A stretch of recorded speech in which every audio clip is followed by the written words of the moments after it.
주말 의무 휴업 등의 규제가 복합 쇼핑몰로 확장될 가능성이 커지고 있습니다. 침체된 골목 상권을 살리기 위한 취지인데요. 하지만 소비 위축을 불러올 뿐만 아니라 소비자들의 선택권도 침해할 수 있어서 세심한 정책이 필요하다는 목소리도 나오고 있습니다. 관련해서 정철진 경제 칼럼니스트 모시고 얘기 나눠보도록 하겠습니다. 어서 오세요. 네, 안녕하십니까. 네. 오늘 얘기해볼 게 이 복합 쇼핑몰에 대한 규제를 골자로 한 유통산업발전법 개정안입니다. 그렇죠? 네. 이르면 이달 내에 이 개정안이 통과될 가능성이 커지고 있는데 이 개정안 대체 어떤 내용들이 담겨 있는지 설명 부탁드릴게요. 그렇습니다. 이제 9월 정기국회가 되면 다양한 법들이 통과가 되겠고요. 네. 지금 오늘 할 얘기는 그중에서 유통산업발전법이 유통업법입니다. 여기에 네. 이제 개정안들이 이제 거의 통과가 될 것 같은데 어떤 내용이 담겼냐라는 것입니다. 일단 핵심부터 말씀드리면 현재 이제 기존의 유통법을 좀 보면 이제 대형 마트 같은 경우에는 지자체 단체장의 이제 지시하에 월 2회 정도의 의무 휴업, 즉 의무적으로 쉬어야 된다는 규정이 있거든요. 네. 근데 이 의무 휴업 규정을 복합 쇼핑몰까지 확대하자라는 이제 골자로 하는 안이 지금 핵심으로 떠오르고 있고 이것들에 대해서는 지금 여야가 어느 정도 합의를 마친 그런 상태가 되고 있거든요. 그렇게 되면 이제 대형 복합 쇼핑몰까지도 월 2번은 이제 쉬어야 될 수밖에 없기 때문에 여기에 대해서는 이야기들이 많이 나오고 있고요. 지금 보면은 야권 같은 경우에도 여기에는 좀 굉장히 동참하고 있는 것 같습니다. 가령 네. 이현주 바른미래당 의원 같은 경우에는 지금 월 4번을 쉬어야 된다. 더 강력한 안을 내고 있고요. 민중당 쪽에서는 아예 복합 쇼핑몰이 아니라 백화점까지도 넣자. 이런 개정안 서른 안건까지도 나오고 있어서 상당 부분의 이제 통과 가능성은 높다 이렇게 볼 수 있겠습니다. 네, 그러니까 지금까지 유통법은 이 대형 마트를 월 2회 반드시 쉬어야 된다 하는 그렇죠. 그런 SSM까지요. 네, 의무 휴업을 이제 강제를 시켰는데 이거를 이제 복합 쇼핑몰까지 확대를 하자 그 얘기인데 이 복합 쇼핑몰의 개념이 사실 좀 애매모호하거든요. 그렇습니다. 어디까지를 복합 쇼핑몰? 일단 면적 그러니까 가장 기본적인 기준은 이제 3,000제곱미터 이상의 네. 이제 단순히 먹거리뿐만이 아니라 쇼핑 그다음에 오락까지도 다 포함되는 것이 한 곳에 밀집해 있는 점포 이렇게 규정이 되어 있는데요. 법상으로 좀 보면은 이 대기업 기업 집단이 출자한 회사들 이렇게까지 돼 있어요. 왜냐? 네. 현행 우리 국내에 있는 복합 쇼핑몰들이 대부분 다 유통 공룡 기업들과 그렇죠. 연관이 되어 있지 않습니까? 네. 그래서 그런 규정도 포함되어 있고요. 또 하나 대통령령으로 정해서 따로 관리한다. 왜냐하면 이 개념이 모호해서 빠져나갈 수가 있기 때문에 이런 이제 추가 조항까지 있기 때문에 이제 복합 쇼핑몰들 아주 쉽게 생각해서는 우리가 알고 있는 극장도 있고 밥도 먹을 수도 있고 쇼핑도 하고 밑에는 네. 또 마트도 있고 그런 그 공간, 그 건물을 떠올리시면은 이제 그런 것들이 법 통과되면 이제 한 달에 2번은 문 닫는구나 네. 이렇게 생각하시면 될 것 같습니다. 그렇군요. 이런 이제 복합 쇼핑몰에 따른 골목 상권의 침해 어느 정도로 문제가 심각한지가 궁금한데요. 사례를 들어서 설명해 주실 수 그렇습니다. 있을까요? 이제 복합 쇼핑몰까지도 규제해야 된다는 의견은 실은 꽤 된 이야기입니다. 네. 왜냐하면 우리가 대형 마트나 SSM을 월 2번 쉬어야 된다라는 것들은 이제 실은 전통시장 활성화 때문 아니겠습니까? 네.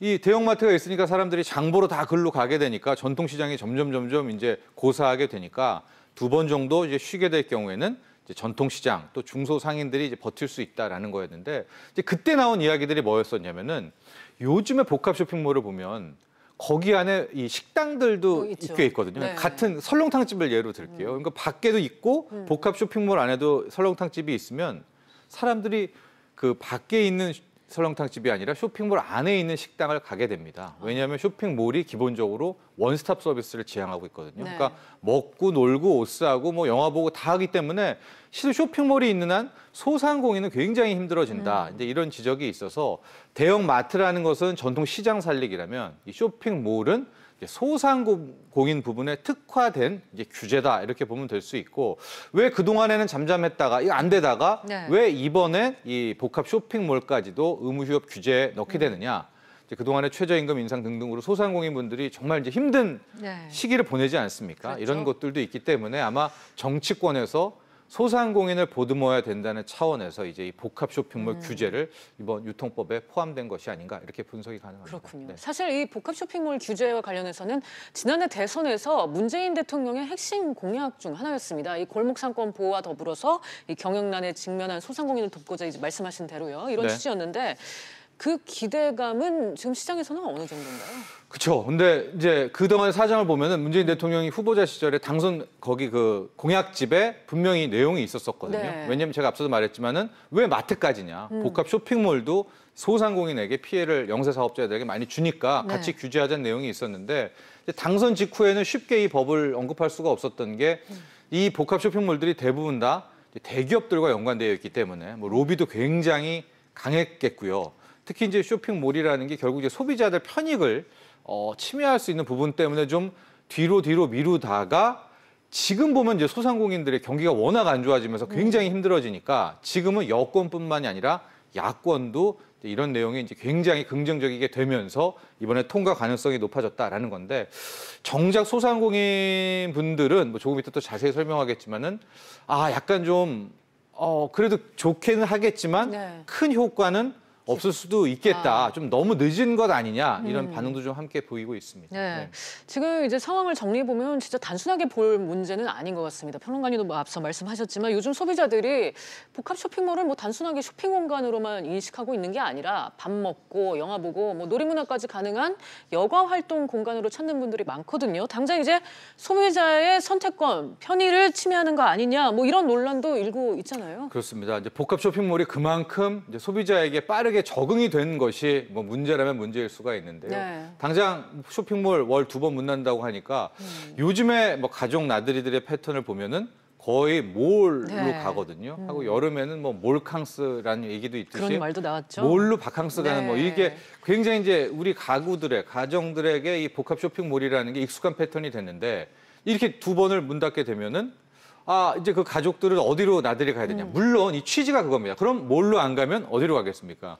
이제 밖으로 야외로 가겠고 그러면은 밖에 있는 식당도 가겠고 이래서 소상공인들을 이제 기운을 살릴 수가 있다라는 게 취지이기도 한데 이제 소비자들 중에서는 일부 좀 이건 너무나 불편하다 이렇게 주장을 할 수가 있겠고요. 소상공인들도 의견이 좀 나뉘는 게 제가 앞서 잠깐 언급을 했지만 분명히 2번 문 닫으면은 소상공인분들 일반 뭐 식당이라든가 작은 가게라든가 큰 도움이 됩니다. 근데 지금 문제는 쇼핑몰 내에도 소상공인이라고 할 수 있는 분들이 또 입점해 있거든요. 거기에도 먹거리 가게가 있고요. 거기에도 작은 또 옷가게들이 있고요. 이런 패턴을 유지하고 있기 때문에 이쪽 소상공인 분들은 또 좋지만 막상 몰 안에 입점해 있는 거기에 있는 소상공인 분들은 또 2번 문 닫아야 되잖아요. 월세는 꼬박꼬박 내고 있는데. 그러니까 이분들은 또 다른 목소리를 내고 있고 이런 또 미묘한 또 차이가 존재하게 됩니다. 네.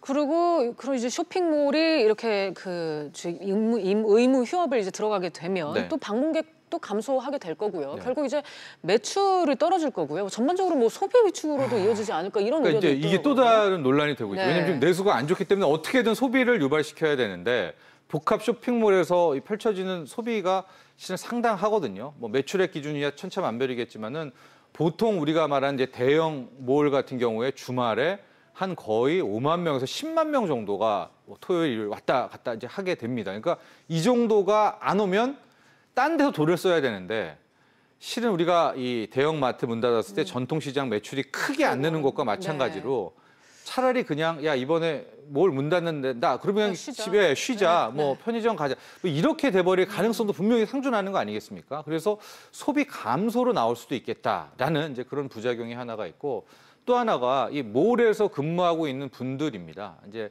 이게 주 52시간의 역설과도 비슷한데 52시간이 근로자의 어떤 행복 추구권을 이제 추구하는 거 아닙니까? 근데 일각에서는 52시간이 되면서 이 받는 임금이 깎이니까 이건 싫다라고 하는 것처럼 분들도 분명히 계시죠. 이제 몰 같은 경우에 그냥 뭐 유급 휴부가 아니겠죠. 쉬면은 또 쉬는 만큼 깎을 거 아니겠습니까? 임금을. 그러면은 거기서 일하는 분들 또 일자리 감소되는 부분은 실은 현재 정부의 정책에 또 역되는 거 아니냐, 상반되는 거 아니냐. 이런 지적도 함께 나오고 있는 게 사실입니다. 이 과도한 규제는 늘 이제 부작용을 낳는다는 말이 있는데 대형마트도 의무 휴업과 함께 영업시간까지 제한을 했는데 효과는 기대만큼 크지 않았던 것 같습니다. 유통산업의 성장을 발목을 잡았고요. 그 피해는 또 고스란히 소비자들에게 돌아가기도 했습니다. 이제라도 이 지역 상권가의 상생이 가능한 방안을 찾아가는 접근 방식이 필요해 보이는데 평론가님 마지막으로 좀 좋은 말씀 부탁드릴게요.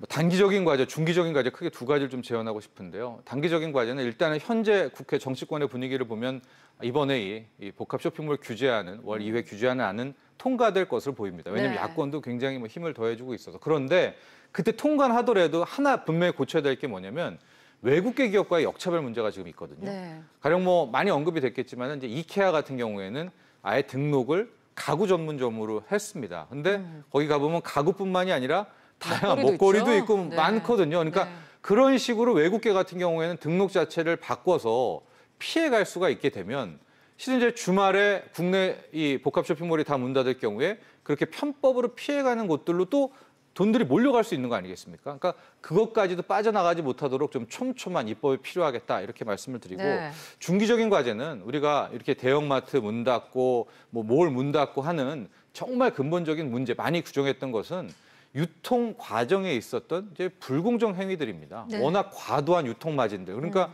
실제 뭐 농민들과 소비자가 체득하면 가격은 완전히 다르지 않습니까? 그래서 많은 소비자와 국민과 모든 제조업체들이 원했던 게 그 사이에 있는 그 유통 마진들 얼마나 많이 착취하는 그런 것들을 좀 클리어하게 깨끗하게 없애자라는 게 진정 원하는 것들인데 그 중간에 지난한 노력들 유통의 뭐 선명성이라는 거 투명성 과정들은 손도 안 댄 채 맨 끝에 있는 마트를 문 닫게 한다든가 몰을 문 닫게 한다든가 그러니까 쉬운 법으로 자꾸만 공략하려는 것들이 있어서 일단은 우리가 원하는 것들 이 유통 과정에 있어서의 투명성 그 안에 할수는 불공정 행위들을 없애는 여기에 대한 노력도 분명히 병행해야 될 것이다. 이런 말씀을 네. 드리고 싶습니다. 소상공인을 위해서 뭐 이러이러한 정책을 내놨다. 뭐 이렇게 생색내기식의 정책이 아니라 정말 소상공인도 소비자도 피부로 느낄 수 있는 그런 정책이 좀 시급해 보입니다. 오늘 말씀 여기까지 듣겠습니다. 감사합니다. 감사합니다.